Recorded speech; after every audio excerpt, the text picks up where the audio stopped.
দেখেন গ্রামের মধ্যে কত বড় একটা পুকুর, অনেক গভীর পুকুর। এখানে অনেক পানি আছে, বহুত পানি, অনেক গভীর পুকুর। এখানে বড় বড় মাছ হয় প্রিয় ভাই, এখানে অনেক বড় বড় মাছ হয়।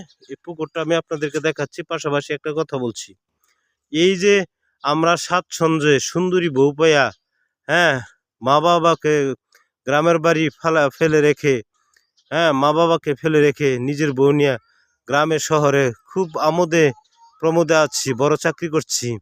শেষ পর্যন্ত কি মরে যাওয়ার পরে কিন্তু আপনার আমার লাশটা শ্বশুর বাড়িতে যাবে না, এই আপনার গ্রামের বাড়িতে আপনার মা বাবা যেখানে থাকে সেখানে কিন্তু পাঠিয়ে দেওয়া হবে, অথবা ভাই বেরাদর যেখানে থাকে সেখানে পাঠিয়ে দেওয়া হবে। একটু বিচার ইনসাফ করার চেষ্টা করব। এজন্য শুধু সুখ শান্তি পাইয়া সুন্দরী বউ পাইয়া শুধু যেন আমরা শহরেই না থাকি, গ্রামের মা বাবা ভাই বেরাদর তাদের খোঁজখবরও রাখি। এই দাওয়াত রইল আপনাদের প্রতি, মেসেজটা জানিয়ে দিলাম। আসসালামু আলাইকুম।